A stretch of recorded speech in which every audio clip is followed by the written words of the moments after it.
Periodismo al dedillo, en buenas manos, con Ana Virginia Escobar. 8:23 de la mañana. Bueno, consideramos muy necesario conocer la posición de la Iglesia venezolana y conversar con un obispo muy querido, Monseñor Ovidio Pérez Morales, siempre tan crítico, ¿no? Y de verdad orientador, miembro de la Conferencia Episcopal Venezolana. ¿Cómo está, Monseñor? Bienvenido. Gracias por acompañarnos esta mañana.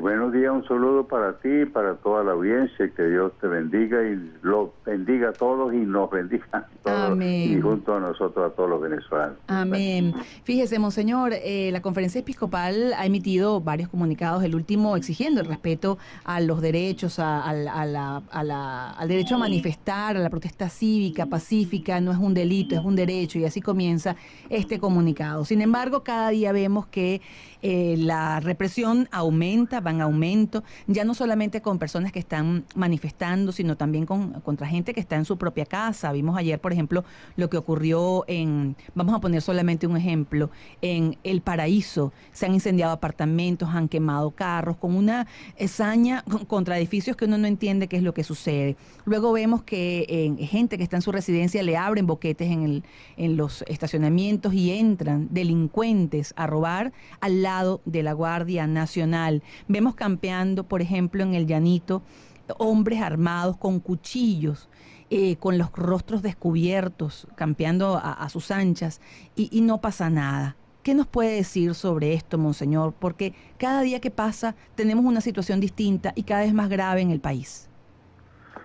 Sí, ha habido un recrudecimiento de la violencia, agravado todo esto ahora por el anuncio del presidente de una constituyente. Indudablemente estamos en las manifestaciones, ojalá que sean terminales, de un régimen que yo he calificado tantas veces, no solo de totalitario, no solo de dictatorial, sino de totalitario, reproduciendo los esquemas de regímenes que históricamente han fracasado, como en el bloque soviético, el ejemplo malo y perverso de Cuba, que mantiene un totalitarismo desde los años, 60, etc. Y hay en Venezuela ahorita, yo he puesto la comparación de una tenaza, que era una tenaza que se iba cerrando y ahora ha agarrado mayor ritmo en ese cierre, pero yo confío en que el pueblo venezolano evitará no solamente que se cierre la tenaza, sino que se abran, digamos, las compuertas a un país, digamos, pacífico, solidario, justo, productivo. De tal manera que yo personalmente estoy esperanzado y no a pesar de estas cosas que están sucediendo, sino precisamente por eso estoy esperanzado, porque veo que se está formando una gran unión nacional, un gran frente, digamos, republicano nacional, que va a hacer no solamente la oposición, sino que va a lograr aquí un régimen distinto, un régimen que en el fondo, ¿qué es lo que yo digo qué es lo que quiere uno? Una Venezuela para todos, una Venezuela de muchas voces, en la cual las opiniones se pueden lanzar sin temor a que lo van a llevar a uno preso, que las organizaciones pueden funcionar, organizaciones sindicales, organizaciones gremiales, en que la producción se puede desencadenar para salir frente a la escasez, al hambre, etcétera. Eso es lo que quiere ver, una Venezuela para todos, pero hay gente que no quiere una Venezuela para todos, sino una Venezuela roja, para determinadas personas, ¿entiendes? Para determinado grupo político ideológico. Eso es lo que estamos contemplando.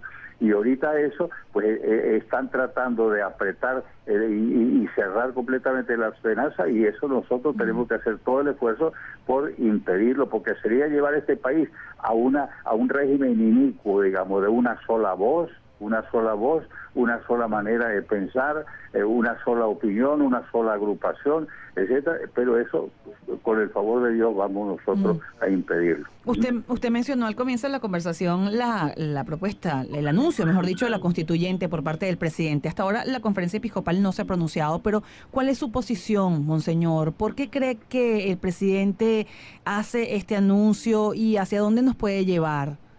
Mire, este anuncio y este decreto y esta propuesta de la constituyente se inscribe dentro del proyecto que el episcopado ha claramente condenado y ha identificado como un proyecto de tipo totalitario. La Constitución, lo que este proyecto de Constitución lo que busca es construir una armadura de tipo legal en la cual se lleve a cabo pues ese control total de la ciudadanía, y lo que buscó Chávez en el año 2007 y que el pueblo venezolano negó. Y en aquella oportunidad el episcopado fue firme en denunciar ese proyecto, esa reforma que buscaba establecer aquí un Estado socialista a imitación de los Estados socialistas fracasados en Europa y entonces y en América también, con el caso de Cuba. Y ese proyecto de reforma buscaba lo que hoy el presidente trata de lograr ya de una manera descarada y global con el proyecto de constituyente, pero este proyecto no se llevará a cabo. ¿Por qué? Por la oposición y por la firme posición del pueblo venezolano. Porque un proyecto que simplemente busca darle el golpe final a la democracia e instituir aquí un régimen parecido o igual al de Corea del Norte. Parece ser el horizonte hacia el cual orientan, digamos, sus esfuerzos la camarilla que hoy está en el poder, porque es un grupo reducido, el 90% de la población no quiere esto, pero hay un grupo que trata de imponer, y no digo yo el 10% que quiere eso, sino un grupito de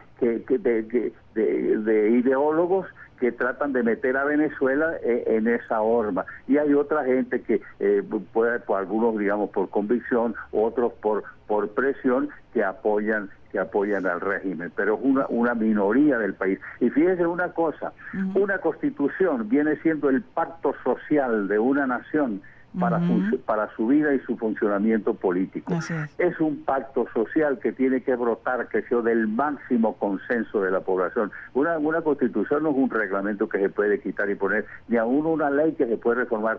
Es el basamento de toda la legalidad de una nación. ¿Y cómo es posible que se trate de meter por trascorrales y de contrabando una cosa que va a ser en perjuicio de toda la nación y va a acabar con la república? Porque una cosa sí va a acabar con la república democrática. Simplemente se meterá una república o un país a tipo Corea del Norte o tipo de los países del bloque del socialismo real que se derrumbó en los años 80, al final de los 80. Pero cree usted que no, pero cree usted que no se va a concretar, según escuché en algún momento.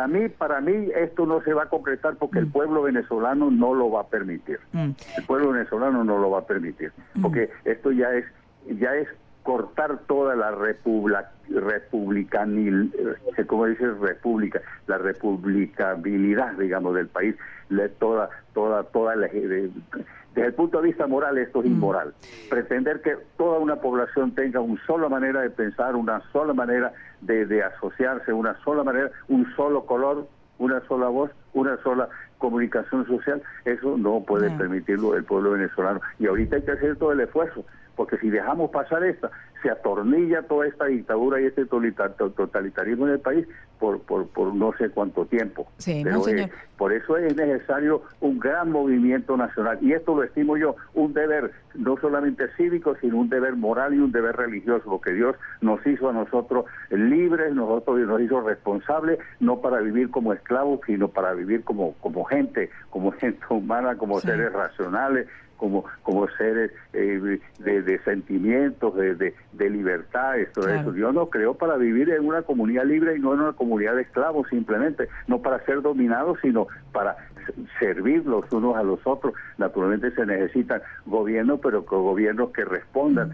al sentimiento de la gente, a la gran mayoría o totalidad de una población, no simplemente al dictat. Ahorita parece, digamos, el presidente parece aquí al presidente de Corea del Norte. Él trata de decidir todo lo grande y lo chiquito de este país, y trata de que todos sean genuflexos en torno a él y decidir todo por todos. Así no puede ser. Monseñor, No, Sí. ya se me está acabando el tiempo, pero no puedo dejar de preguntarle, bueno, la gente al escuchar las declaraciones de Papa Francisco en el vuelo de Egipto a Roma el 29 de abril, la oposición se vio muy ofendida porque el Papa habla de nuevamente un diálogo y dice que la oposición está dividida.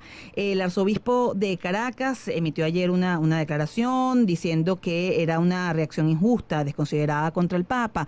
¿Qué opina usted sobre esta posición? Porque hay mucha indignación en el pueblo católico de haber escuchado lo que dijo el Papa Francisco. Sí, en primer lugar, sí, yo creo que hay que ver, digamos, también con más cuidado esa declaración en el avión, pero hay que verla conjuntamente con lo que él el domingo pasado dijo luego de su oración en la Plaza de San Pedro. Ahí habló de la situación dramática del país, de los muertos heridos. Indudablemente que hay mucha gente que no está contenta con eso, que quisiera ver una manifestación más directa del Papa de denuncia de lo que está sucediendo aquí en el país. Pero yo veo una gradación de la posición del Papa y creo que puedan venir, que yo próximamente, otro tipo de expresiones. Pero yo sí diría, digamos, sí, no se les puede quitar a la gente que el que tenga una mente crítica, si eso es así, que tiene que aplicar en todos los casos.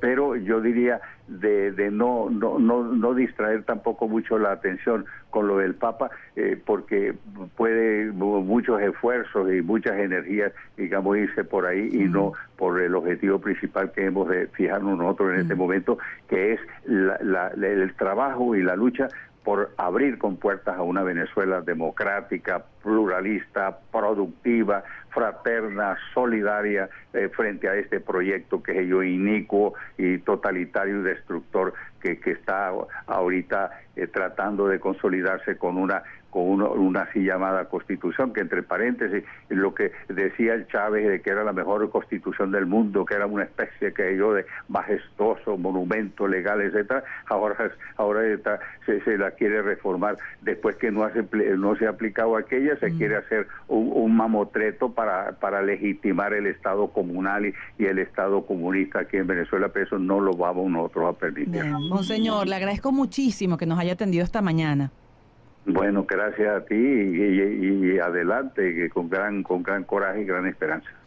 Así sea. Bueno, que esté muy bien. Feliz Dios día. Monseñor Ovidio Pérez Morales. Si no lo siguen todavía en Twitter, háganlo, @Ovidio Pérez.